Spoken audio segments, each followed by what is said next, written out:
Hello दोस्तों नमस्कार। दोस्तों आज बात करते हैं कि आपातकाल क्या होता है। दोस्तों आपातकाल आम तौर पे देखा जा सकता है कि जब किसी मनुष्य के लाइफ में कुछ विषम परिस्थितियाँ आ जाए उसी को आपातकाल कहते हैं। जैसे आजकल देखा जाता है कि जैसे कि जब कोई मतलब छात्र होते हैं या स्टूडेंट होते हैं, जब कहीं बाहर अपने घर से पढ़ने जाते हैं तो उनके पास क्या होता है, महीने के अंत में जो पैसे की कमी हो जाती है उसको आपातकाल हम समझ सकते हैं। दोस्तों आपातकाल भारतीय संविधान में भाग 18 में दिया गया है। मतलब भारत के जो संविधान में है वो भारतीय संविधान के भाग 18 में आपातकाल को बताया गया है। दोस्तों ये कहाँ से लिया गया है? ये लिया गया है भारत शासन अधिनियम 1935 से। लेकिन जो आपातकाल जब लगता है तो कुछ मौलिक अधिकारों का मतलब मौलिक अधिकारों को जो शक्तियाँ दी होती हैं वो ख़त्म हो जाती हैं। तो वो कहाँ से है? वो जर्मनी के वाइमर संविधान से लिया गया है। दोस्तों आपातकाल होते मतलब किस लिए, क्यों इसे लाया जाता है, क्यों भारतीय संविधान में आपातकाल की व्यवस्था की गई?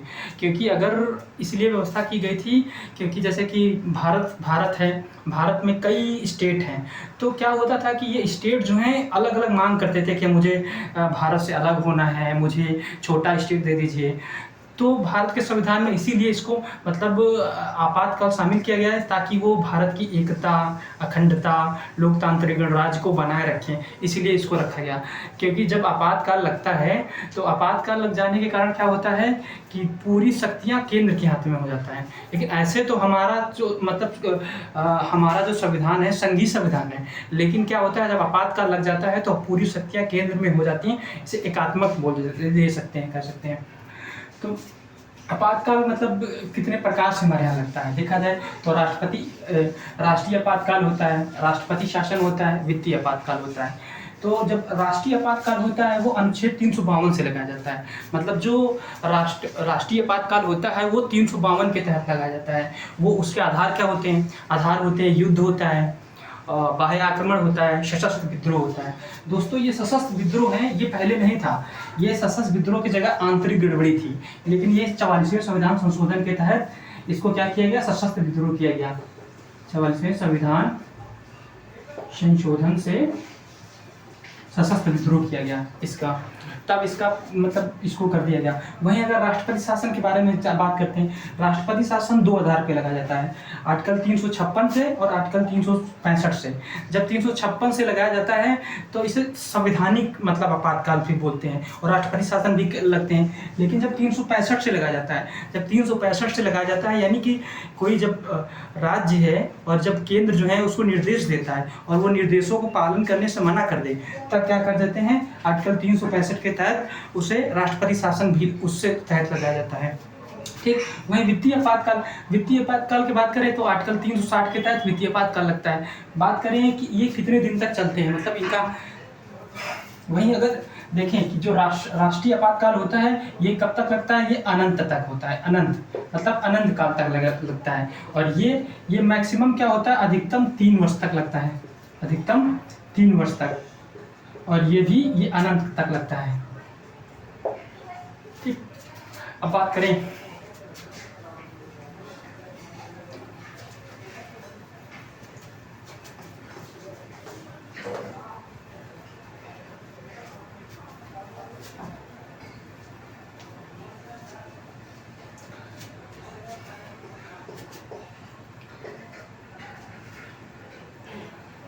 राष्ट्रीय आपातकाल।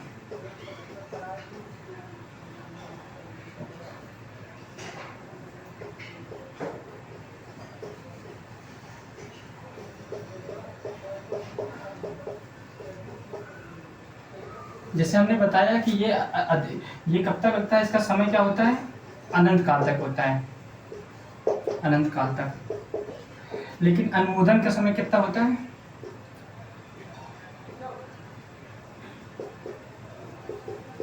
अनुमोदन का समय ये 1 माह के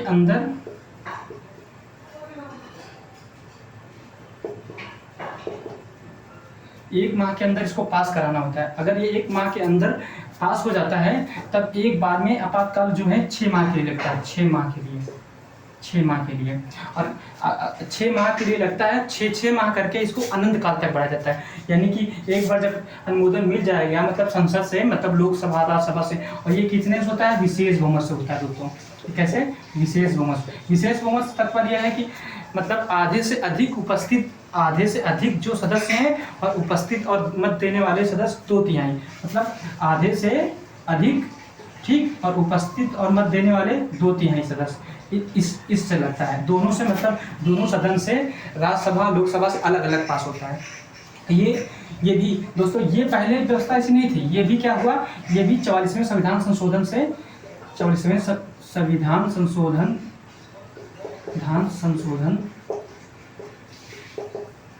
से शामिल किया गया था। पहले ऐसा नहीं था। पहले क्या होता था, पहले एक बार में 2 माह में अगर पास हो जाता है, मतलब संसद से, तो क्या हो जाता था, अनंत काल तक चलते थे। इसीलिए जो पहले के जो आपातकाल होते थे, एक बार अगर लग जाता है, वो बहुत लंबे समय तक रहते थे, 4 साल 5 साल। लेकिन प्रेजेंट टाइम में अगर कोई आपातकाल लगता है, बस 6 महीने के लिए लगता है, क्योंकि पहले ऐसी व्यवस्था नहीं थी। पहले क्या था, साधारण बहुमत से पास होता था और 2 माह में पास होता था। कब, कितने में, पहले कितने थी, पहले 2 माह में पास करा दो और अनंत काल तक चलता था। इसीलिए एक बार 61 से लगते थे, 65 तक चला, फिर 71 से लगा, 77 तक चला, फिर 65 में आंतरिक गड़बड़ी के आधार पर लगाएगा। लेकिन फिर क्या हुआ, 44वें संविधान संशोधन के बाद क्या कर गया, इसे 2 माह में विशेष बहुमत से पास कराना होगा और एक बार में केवल 6 माह तक चलता है। और उसके बाद 6 महीने के बाद, जैसे कि हम जियो सिम नहीं होता है, रिचार्ज कराते हैं, फिर वो आगे चलता है, उसी प्रकार क्या होता है, फिर इसको अनुमोदन कराना पड़ता है और संसद से पास कराना होता है, फिर इसको आगे बढ़ते हैं। ठीक, तो ये बात हो गया। फिर इसकी समाप्ति कैसे की जा सकती है, बात करें कि इसको खत्म कैसे किया जा सकता है।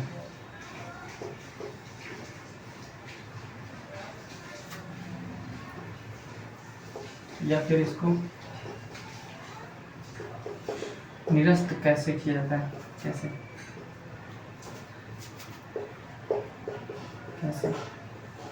तो एक क्या करते हैं, राष्ट्रपति खुद कर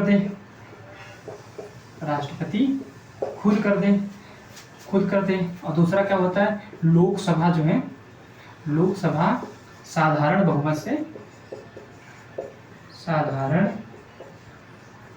बहुमत से पास करके खत्म किया जा सकता है। तो मतलब अगर राष्ट्रपति शासन, मतलब राष्ट्रीय आपातकाल लगा है, तो ये क्या कर सकते हैं, राष्ट्रपति खुद खत्म कर दे। दूसरा क्या है, लोकसभा साधारण बहुमत से एक प्रस्ताव पारित करके खत्म कर सकता है। अब निरस्त आप लोग समझ गए होंगे कि मतलब कैसे निरस्त इसको खत्म किया जा सकता है। अब बात करें कि इसके प्रभाव क्या होते हैं।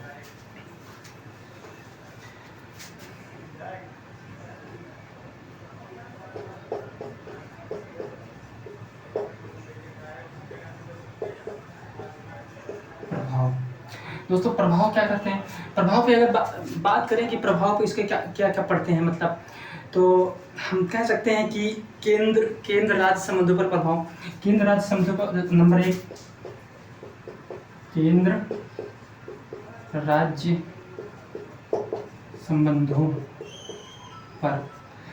संबंधों पर, मतलब केंद्र की कार्यपालिका है, वो क्या करती है, राज्यों की जो कार्यपालिका होती है, उस पे जितने विषय होते हैं, उस पे सब मतलब बनाने लगते हैं। उसी प्रकार विधायिका मतलब जो विधायिका होती है, मतलब राज्यों में जैसे नहीं होता विधानसभा, विधानमंडल, तो उस पे भी केंद्र का पूरा अधिकार हो जाता है। यानी कि जो विषय दिए गए हैं, मतलब जैसे जो राज्य के केंद्र, मतलब संघ सूची, समवर्ती सूची, संघ सूची दी गई है, समवर्ती सूची दी गई है, और अवशिष्ट शक्तियाँ दी गई हैं, और राज्य सूची दी गई है। राज्य सूची पे जो 61 विषय हैं, 61 विषयों पर अधिकार किसका हो जाता है, केंद्र का अधिकार हो जाता है। वहीं अगर तीसरे नंबर पर बात करें, अगर मूल अधिकारों पर क्या प्रभाव पड़ता है,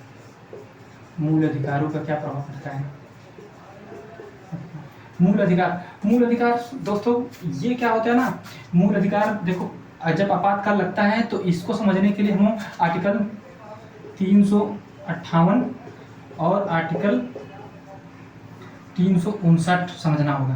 तो देखते हैं आर्टिकल 358 क्या है और आर्टिकल 359 क्या है। तो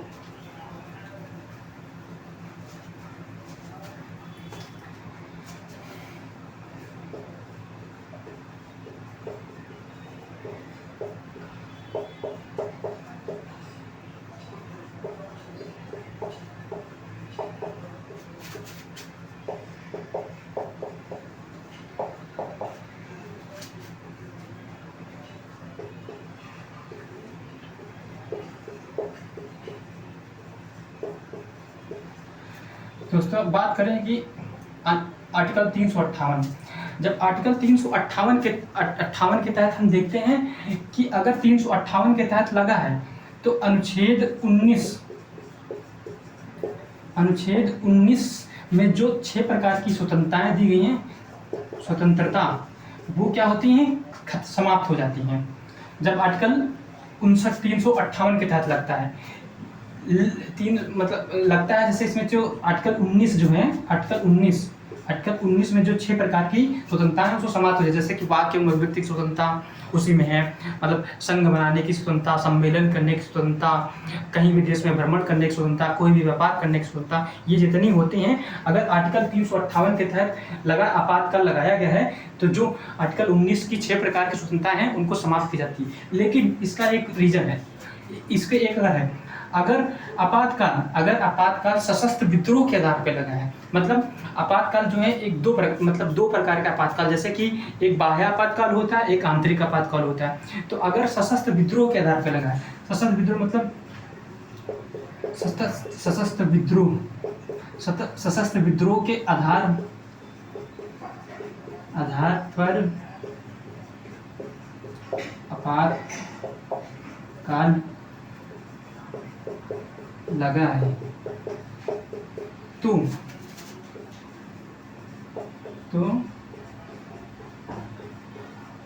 अनुच्छेद 19 की स्वतंत्रता नहीं समाप्त होगी।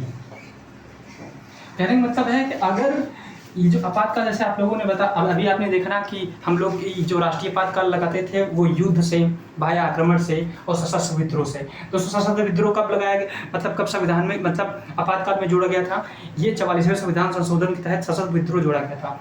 लेकिन अगर आर्टिकल 358 के तहत ऐसे लगता है आपातकाल, तो मतलब युद्ध से, बाह्य आक्रमण से लगता है, तो जो अनुच्छेद 19 की 6 प्रकार की स्वतंत्रताएं हैं वो खत्म हो जाएगी।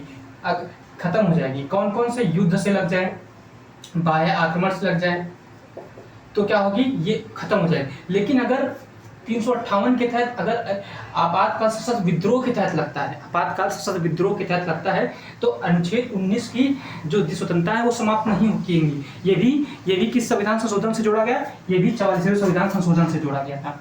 44वें संविधान संशोधन के तहत जोड़ा गया था। क्यों जोड़ा गया था दोस्तों, आप लोगों को याद होगा 1975 में इंदिरा गांधी जी ने जो आपातकाल लगाया था वो पहले क्या था, 44वें संविधान संशोधन पहले था, युद्ध था, बाह्य आक्रमण था और आंतरिक गड़बड़ी। तो आंतरिक गड़बड़ी के आधार पर उन्होंने 1975 में आपातकाल घोषित किया था। इसीलिए उसको हटाकर 44वें संविधान संशोधन में करके आंतरिक गड़बड़ी के स्थान पर जगह सशस्त्र विद्रोह किया गया। तो सशस्त्र विद्रोह के तहत अगर आपातकाल लगता है तो जो अनुच्छेद 19 की 6 प्रकार की स्वतंत्रताएं हैं वो समाप्त नहीं होंगी। ठीक, अब बात करते हैं 359 की।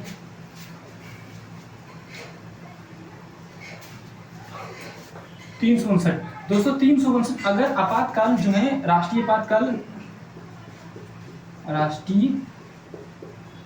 आपातकाल 359 के तहत लगता है।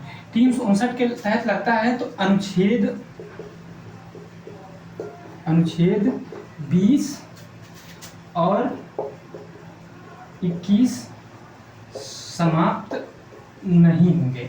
मतलब कहने का मतलब है कि अगर आपातकाल 359 के तहत लगता है तो अनुच्छेद 20 है, मतलब अगर कोई मतलब अपराधी है दोष सिद्धि के लिए भी अगर उसे दंड दिया जाता है उसके लिए संरक्षण है। और 21 में क्या है, वाक एवं अभिव्यक्ति की स्वतंत्रता, यानी कि प्राण एवं दैहिक स्वतंत्रता। आर्टिकल 21 में क्या है, प्राण एवं दैहिक स्वतंत्रता। तो इन आधारों को छोड़, मतलब अगर आपातकाल इसके 359 के तहत लगता है तो ये दोनों समाप्त नहीं होंगे। ना मौलिक अधिकार 20 जो मौलिक अधिकार जो दिया गया है, वही जो 21 दिया गया है, ये समाप्त नहीं होंगे। बाकी जो है जितने मौलिक अधिकार हैं हमारे, वो समाप्त हो जाएंगे। राष्ट्रपति जिन को चाहे समाप्त करने के लिए वही समाप्त होंगे। ठीक, तो आप लोग समझ गए होंगे कि आर्टिकल 358 और 359 क्या है। अगर हम इनकी अंतर की बात करें, इन दोनों में अंतर क्या है, 358 और 359 में अंतर क्या है। ठीक, अंतर की दोस्तों बात करें, जैसे 358 जो है, 358 के तहत जब आपातकाल लगता है तो ये क्या होता है, स्वतः समाप्त हो जाता है। जैसे आपातकाल 352 के तहत घोषित किया गया, तो ये जो आर्टिकल 19 की जो 6 प्रकार की स्वतंत्रताएं हैं वो स्वतः समाप्त हो जाती हैं। लेकिन अगर आर्टिकल 359 के तहत लगाया गया, मतलब 359 के तहत, तो मौलिक अधिकारों के जो 20 और 21 को तो छोड़ के, लेकिन इससे क्या होता है, राष्ट्रपति घोषित करता है किस किस आपातकाल को मतलब समाप्त करना है और किस किस को अभी रखना है, ये राष्ट्रपति के हाथ में है। ये क्या होता है, अगर इसके तहत लगता है तो ये क्या है, पूरे देश में के लिए लगता है, मतलब ये पूरे देश के लिए बराबर लगेगा। इसके लिए होता है, ये क्या होता है, किसी छोटे से कोने के भी ले सकता है, किसी एक स्टेट के भी ले सकता है और किसी एक जिले के भी ले सकता है। ये पूरे देश के लिए नहीं होता है, ये राष्ट्रपति घोषित करता है कि किसको खत्म करना है। दोस्तों जैसे आप लोगों को पता होगा कि मौलिक अधिकार जो होते हैं, हमारे जो मौलिक अधिकार होते हैं वो समाप्त नहीं होते हैं कि आपातकाल लग गया तो हमारे मौलिक अधिकार जो है निरस्त हो जाएंगे। मौलिक अधिकार समाप्त नहीं होते। मौलिक अधिकारों को जो दी गई शक्ति होती है, जैसे कि हमारे मौलिक अधिकार की क्या, अगर हमारे मौलिक अधिकारों को उल्लंघन होता है तो आर्टिकल 32 के तहत सुप्रीम कोर्ट जा सकते हैं और आर्टिकल 226 के तहत हाई कोर्ट जा सकते हैं। ये क्या है, ये इनसे हमारी शक्ति मिलती है मौलिक अधिकारों को। अगर हमारा उल्लंघन होता है हमारे मौलिक अधिकारों को तो हम क्या जाते हैं, सुप्रीम कोर्ट, हाई कोर्ट जा सकते हैं। लेकिन जब आपातकाल लगता है ना, तब हम सुप्रीम कोर्ट ना हाई कोर्ट नहीं जा सकते हैं। मौलिक अधिकार बने रहते हैं लेकिन जो उनको शक्तियाँ दी होती वो समाप्त हो जाती हैं। ठीक है दोस्तों, तो ये आई होप आप लोगों को समझ आया होगा कि मतलब राष्ट्रीय आपातकाल क्या है। तो अब बात करते हैं कि राष्ट्रपति शासन क्या होता है। तो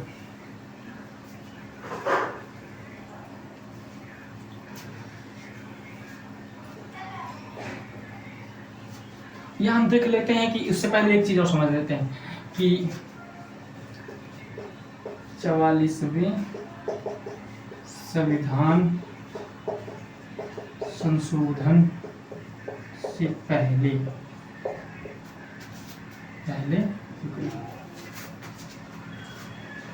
40वें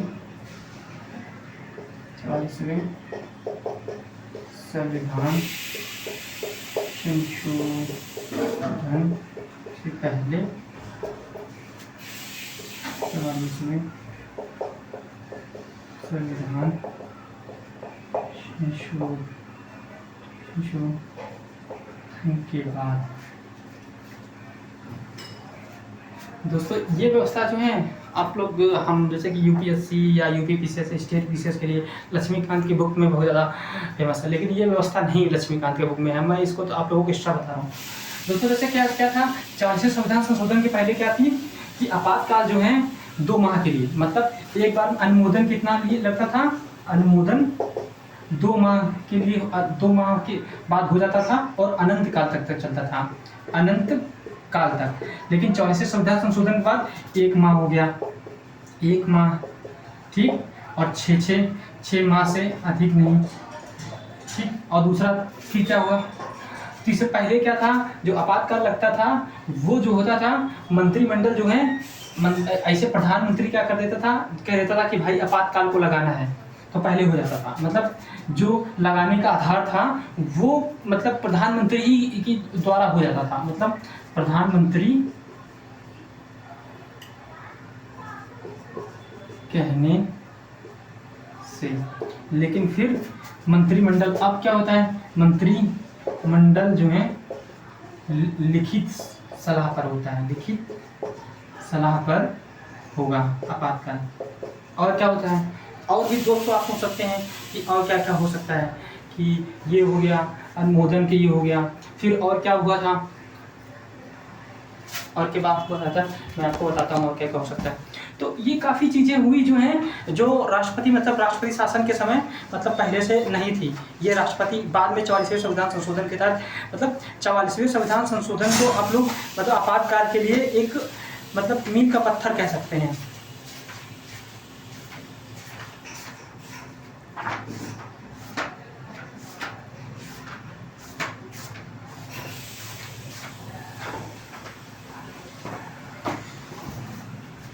तो आप लोग समझ रहे होंगे कि क्या क्या हुआ, बदला हुआ था। ठीक, तो अब बात करते हैं आर्टिकल 360 के तहत। 300 अब देखते हैं राष्ट्रपति शासन क्या होता है। राष्ट्रपति शासन दोस्तों आप लोगों को पता होगा, राष्ट्रपति शासन जो है 2 आधारों पर लगाया जाता है। एक 356 के तहत मतलब संवैधानिक आपातकाल भी बोलते हैं, और एक तरफ 365 के तहत, यानी कि केंद्र कोई निर्देश दे और राज्य उसका पालन न करे। ये 2 आधार पे लगता है। संवैधानिक बात मतलब जब अगर राष्ट्रपति को लग जाए कि जो 356 में दिया गया है उसमें जो हमारे संविधान में जो दिया गया है और संविधान के आधार पर जो राज्य नहीं चल रहा है, तब क्या करता है, संविधान के आधार पर नहीं चल सकता है तो राज्यपाल क्या करता है, राष्ट्रपति को सूचित करता है कि हमारे यहाँ मतलब जैसे कि जो स्टेट है इसमें संविधान के अनुसार कार्य नहीं हो रहा है। तब क्या करता है, राज्यपाल राष्ट्रपति को करता है, फिर राष्ट्रपति अपने यहाँ उस स्टेट में राष्ट्रपति शासन लगा देता है। दूसरा क्या होता है, दूसरा 365 होता है। 365 के तहत क्या करता है, अगर केंद्र कोई निर्देश दे, मतलब बहुत सी चीज़ें होता है केंद्र निर्देश देता है, जैसे कोई आर्टिकल 253 आप लोग पढ़े होंगे, जैसे कोई वित्तीय मतलब अंतर्राष्ट्रीय संधि को लगाना हो गया, या फिर कोई निर्देश दे, कोई योजनाएं लेके आए, पर केंद्र क्या है, स्टेट क्या है, वो मानने से इनकार कर दे, तब भी आपातकाल राष्ट्रपति शासन घोषित किया जा सकता है। दोस्तों ये होता क्या है, ये दोस्तों 3 वर्ष के लिए होता है। 3 वर्ष के लिए, 3 वर्ष अधिकतम 3 वर्ष इसको लागू किया जा सकता है। ठीक, और अनुमोदन कितने के लिए, अनुमोदन कितने समय के लिए, अनुमोदन इसको दोस्तों 2 माह में पास कराने के बाद साधारण बहुमत से, और कब तक, 6 माह के लिए, एक बार में 6 माह तक होगा। मतलब जैसे बताया पहले 6 माह तक, 6 माह हो गया, फिर संसद में 6 माह बाद फिर इसको अगर अनुमोदन मिल जाता है, फिर 6 माह करके अधिकतम 3 वर्ष तक इसको लगाया जाता है। लेकिन दोस्तों एक चीज़ और बताते हैं, बहुत इंपॉर्टेंट चीज़ है, अगर किसी राज्य में अगर राष्ट्रपति शासन लागू करना है और उतने समय क्या हुआ, लोकसभा विघटित हो गई।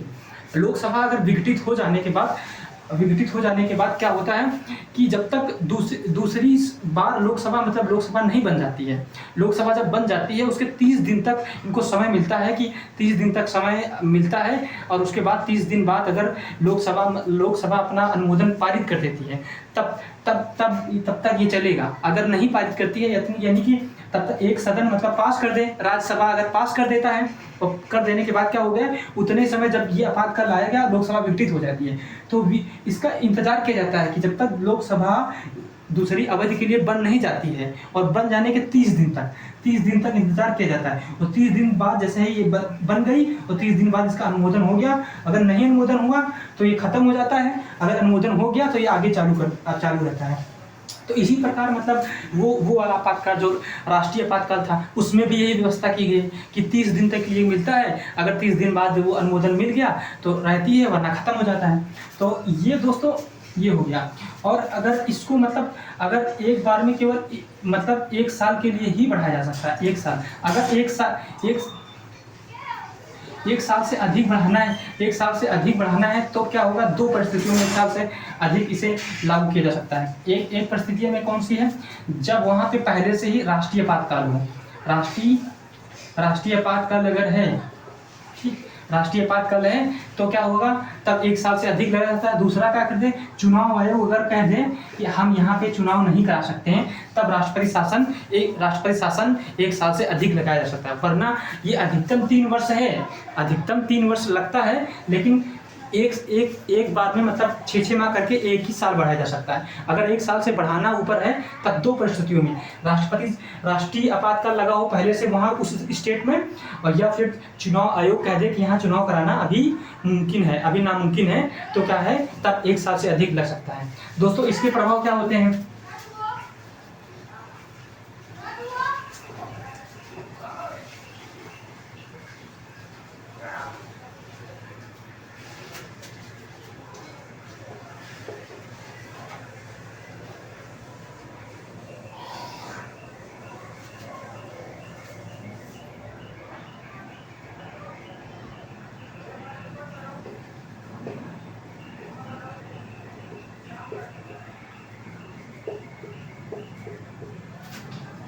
इसके प्रभाव क्या होते हैं दोस्तों? राष्ट्रपति शासन के प्रभाव क्या होता है? जैसे किसी राज्य में राष्ट्रपति शासन लगता है, तो राष्ट्रपति शासन लगने के बाद जो वहाँ का विधानसभा होती है, विधानसभा और विधान, अगर कहीं पे 2 सदन है तो वह विधानमंडल होता है। वहाँ के जितने भी मतलब विधानसभा होती है, उसके कार्य जो हैं, मतलब उसमें जो प्रस्ताव होता है, पास होना होता है, जो भी चीज़ें होती हैं, वो सब क्या होते हैं, संसद के पास आ जाती हैं। मतलब सारी शक्तियाँ राज्य की जो होते हैं, राज्य जो राज्य के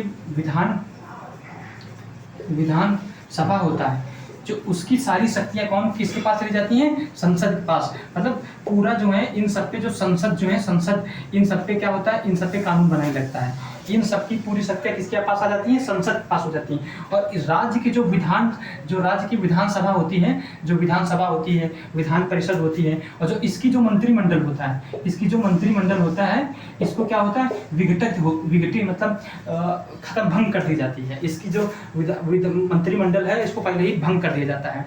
लेकिन ये तुरंत भंग नहीं किया जाता है, क्योंकि पहले था क्या है, तुरंत भंग कर दिया जाता था। लेकिन जैसे 44वें संविधान संशोधन के तहत क्या हुआ, न्यायिक समीक्षा, यानी कि ये न्यायिक समीक्षा के दायरे में है, न्यायिक समीक्षा के दायरे में लाया गया है। अगर ये मान लो राष्ट्रपति शासन लगा और फिर ये सुप्रीम कोर्ट में केस चला गया कि ये राष्ट्रपति शासन जो लगाया गलत तरीके से लगाया गया है, तो सुप्रीम कोर्ट अगर देखता है कि ये गलत तरीके से लगाया है, तो यहाँ की जो विधानसभा है उसको फिर से जीवित कर दिया जाता है। इसलिए पहले का होता है तुरंत भंग कर दिया जाता है, अब तुरंत भंग नहीं किया जाता है। अगर न्यायिक समीक्षा के अंदर गया हो सुप्रीम कोर्ट के अंदर, तो सुप्रीम कोर्ट अगर देखता है गलत तरीके से राष्ट्रपति शासन लगाया गया है, तो ये क्या होता है, भंग कर दिया जाता है। और जो यहाँ की मंत्रिमंडल होती है, यानी कि राज्य की विधानसभा होती है, उसे फिर से जीवित कर दिया जाता है। तो आप लोग समझ गए होंगे कि राष्ट्रपति शासन क्या होता है, कि जो राज्य की जितनी भी पावर होती है वो सब किसके पास आ जाती है, संसद के पास आ जाती है। मतलब संसद पूरा विषय सारे चीज़ों पर कानून संसद बनाता है। वहीं अगर एक बात और करें, अगर संसद में जो संसद सत्र चल रहा है, संसद का सत्र चल रहा है, तो संसद जब सत्र चल रहा है, संसद जो है उतने समय मतलब राज्य स्टेट के सेंटर के लिए तो बनाएगा भी, उस राज्य के लिए भी कानून बनाएगा, जो मतलब जिस राज्य में राष्ट्रपति शासन लगा है। और क्या हो सकता है, अगर दूसरा एक रीजन और हो सकता है, दूसरा क्या हो सकता है, दूसरा ये हो सकता है कि अगर संसद में क्या बोलते हैं कि अध्यादेश, अगर राष्ट्रपति अध्यादेश जारी करता है, तो संसद के लिए भी मतलब सेंटर के लिए भी अध्यादेश जारी कर सकता है, और जिस राज्य में राष्ट्रपति शासन लगा है उसको लिए भी अध्यादेश जारी कर सकता है। तो ये चीज़ें होती हैं। मतलब अगर राष्ट्रपति शासन लगता है तो सारा जो है पूरी शक्तियाँ किसके पास आ जाती हैं, किसके पास आ जाती हैं, मतलब संसद के पास चली जाती हैं। लेकिन इसे राष्ट्रपति शासन लगाया क्यों जाता है, क्योंकि जैसे ही अगर पता चलता है कि ये स्टेट है, इसमें अगर राज्यपाल कहता है कि ये इसमें इन सबको मतलब 356 और 360 वो क्या बोलते 356 और 365 के तहत ये कार्यकाल नहीं कर रहे हैं, सही कर रहे हैं, तो राष्ट्रपति क्या करता है, राष्ट्रपति क्या करता है, एक राज्य सचिव की नियुक्ति करता है। तो जो राज्यपाल होता है, राज्यपाल इसकी मदद करता है, इसीलिए कहा जाता है वहाँ पे राष्ट्रपति शासन लग गया है, क्योंकि पूरा काम क्या होता है, राज्य सचिव के माध्यम से होता है। किसके तहत, राज्य सचिव के माध्यम से होता है, इसीलिए इसको क्या बोलते हैं, राष्ट्रपति शासन कहते हैं। आई होप आप लोग समझ गए होंगे राष्ट्रपति शासन क्या होता है। अब बात कर लेते हैं 360 के तहत वित्तीय आपातकाल के बारे में।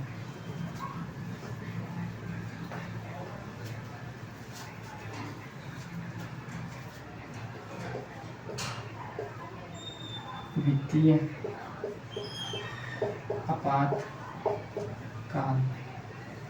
एक चीज इससे पहले बताने से पहले एक चीज हम लोग बता सकते हैं, अगर राष्ट्रपति शासन लगा है, राष्ट्रपति शासन खत्म होने के बाद ये स्वतः समाप्त नहीं होता है, ये अपने में ऑटोमेटिक समाप्त नहीं होता है। जबकि जो 352 के तहत लगता है, वो 352 के तहत लगता है, वो समाप्त होने के बाद 6 माह बाद अब ऑटोमेटिक समाप्त हो जाता है। मतलब जैसे राष्ट्रपति शासन खत्म हुआ, उसके जो नियम कानून बनाए गए थे, जितने मतलब 352 के तहत राष्ट्रपति शासन होते समय नियम कानून बनाए गए थे, वो सारे खत्म हो जाते हैं। लेकिन अगर राष्ट्रपति शासन के तहत बनाए जाते हैं, वो खत्म नहीं होते हैं, वो तब तक चलते हैं जब तक वहाँ के जो राज्य हैं वो अपना मतलब एक जो प्रस्ताव पारित करके इनको खत्म नहीं कर देते हैं। मतलब जो राज्य है वो प्रस्ताव पारित करके राष्ट्रपति शासन के जो प्रभाव उनको समाप्त नहीं कर देता है, तब तक वो लागू रहते हैं। ठीक दोस्तों, ये समझ में आ गया होगा। अब दूसरी बात करें कि वित्तीय आपातकाल होता है। वित्तीय आपातकाल बहुत सारे आप लोग जानते हो 360 के तहत लगाया जाता है। तो इसके ये भी क्या होता है, ये भी जो है ये भी अनंत काल के लिए लगता है, अनंत काल, ठीक, लगाया जा सकता है। ये अनुमोदन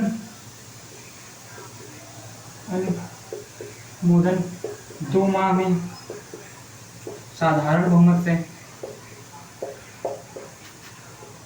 ठीक, 2 माह में साधारण बहुमत से और 6 माह करके मतलब ये लगता है। ये तो आप अनंत काल तक लगा सकते हो। और इसके प्रभाव क्या होंगे, प्रभाव आप लोग जैसे जान ही गए होंगे कि केंद्र जो है इतना वित्तीय वाला मामला होगा, वो सब कुछ बनाएगा, राज्य इस पर डिपेंड हो जाएगा, तो ये वित्तीय आपातकाल हो गया।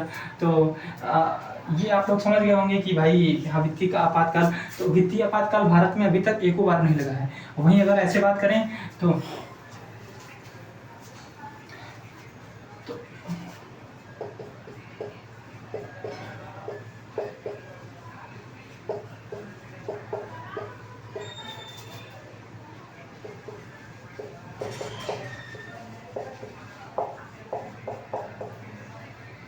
अब तक ये 3 बार लगा दोस्तों। एक बार 1961 में लगा, और दूसरी बार 1971 में लगा, और तीसरी बार 1975 में लगा। तो 1971 में लगा, ये लगभग 1968 तक चला। ये लगा, ये भी 77 तक चला, 1970 तक, और ये भी 1970 तक चला। ठीक, ये क्योंकि आपको बताए थे कि पहले आपातकाल जो लगते थे 2 माह में पास करवा लो, और अनंत काल तक था। अनंत काल तक मतलब लागू रहते थे। ये 6 माह वाला सिस्टम नहीं था कि 6 माह बाद फिर इनको अनुमोदन होता था। इसीलिए एक बार लग जाते थे और लंबे काल के लिए लगते थे। तो ये पहली बार 1961 में लगा और 1968 तक चला, और दूसरी बार 1971 में लगा, 1977 चला, और तीसरी बार 1975 में लगा, और 1977 तक चला। ठीक है, लेकिन दोस्तों बात करें कि वित्तीय आपातकाल अभी तक भारत में अभी एको बार नहीं लगा। वित्तीय आपातकाल अभी एक भी बार नहीं लगा। अब एक बात और बताना था आप लोगों को कि आर्टिकल 356, हाँ, तो आई होप आप लोगों को आपातकाल के बारे में समझ में आया होगा। अगर समझ में आया हो तो लाइक एंड सब्सक्राइब जरूर कर देना।